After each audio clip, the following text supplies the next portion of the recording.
Hello, Olivia. We agreed that I do a workshop in your studio, and I'm looking very much forward to it and meeting nice people there in Rio.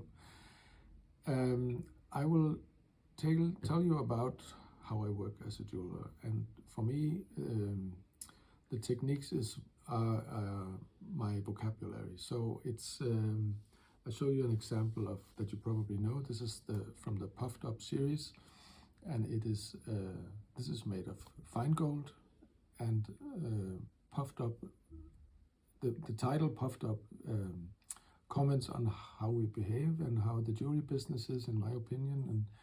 And signet rings are often used by people who are very conscious about their heritage, and they're very focused people. And wearing a puffed up signet ring like this will then, since it's fine gold, very thin sheet, it will get dented and scratched and get a more modest appearance, as this one already is on its way to have. I made this both in gold, silver, and also in fine silver, which is powder coated. And here, when you wear it, it also gets scratched, so the wearing and tearing is very visible on this one. But here, the message and the technique float together. And the puffing up or the making shapes by pressure is an industrial technique, but I developed it into this very simple technique that I can use in my jewelry making. So this is a good example of how I develop techniques to express my ideas. Also, I often comment on jewelry and what jewelry is and how we use it. And I made this some years back. I made this lifesaver. This is a box you hang on your wall, and then if you forgot to put your jewelry on, you smash the window, you take out the jewelry, and put on your lifesaver. And of course, I try to use all the aesthetics from life-saving equipment. I have the cork that we all know floats. We have the orange, very bright orange colored cord, which is significant. All this smart life-saving equipment. I developed this way of the lock here to all these smart solutions that we also connect to life-saving equipment. But it's all my comment on how important jewelry is to us, that we can't really live without it. We need it. So this is a lifesaver.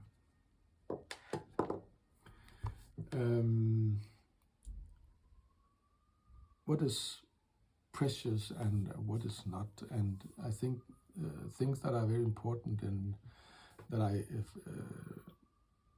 struggle with myself is the value of our material and the beauty of our materials. And it's really, you have to find a way to cope with this, because our materials being so nice also means that there's so much awful jewelry that is not really design-wise very nice, because the material in itself is nice. So I came up with this idea of precious stones. When we walk on the beach, we all find stones that we think are more precious than others, and we pick them up and we take them home and we put them in the windows, and we look at them because we think they are nice. They are more precious than other stones. And I had the idea of working with this kind of preciousness, and I started to pick up stones different places in Denmark, and for every stone I make a unique hanging in silver, and I put this red cord on, and for every stone I also make a certificate. And I had help from 3 professors in the Geological Institute to tell me what kind of stone this was. And this particular stone is a fine-grained granite gneiss, and it is 452 carats.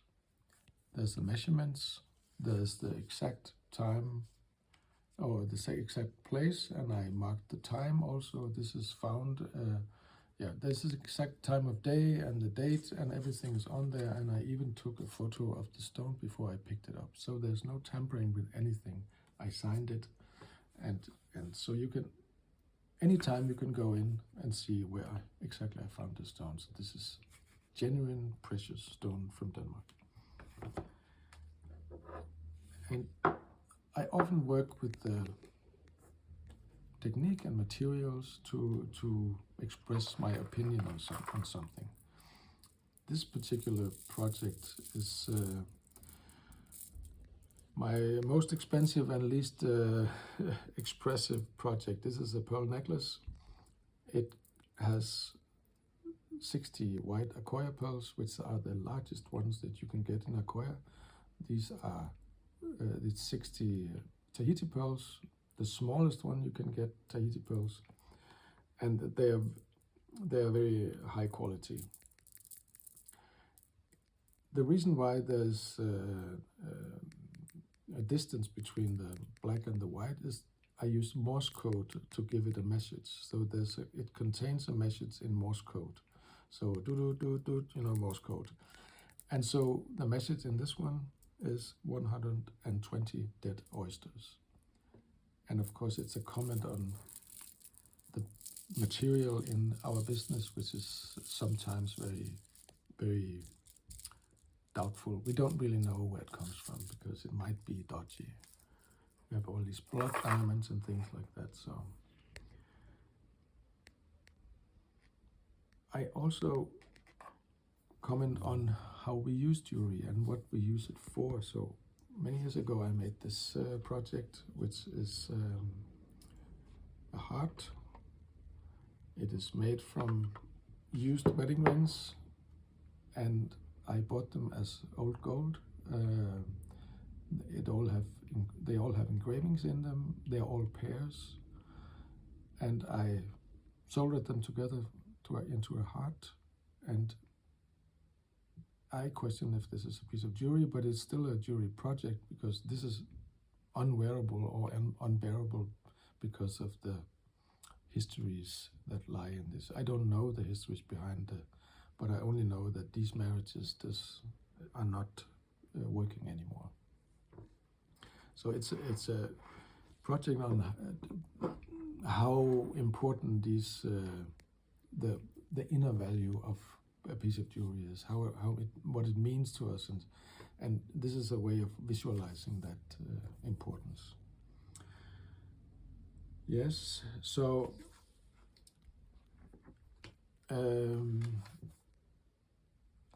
how I also use jewelry to comment on how we behave as human beings. And I'm not really a religious person, but I was brought up in a religious home, and so at one time I made this piece, and it is a box. It contains a cross in a chain.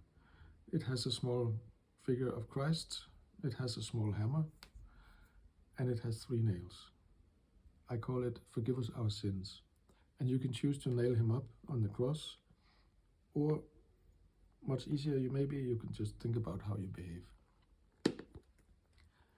So these are some of the ways I use titles, techniques, and jewelry to comment on the world around me. And I look forward to come to Rio and tell more about it and maybe guide people to this.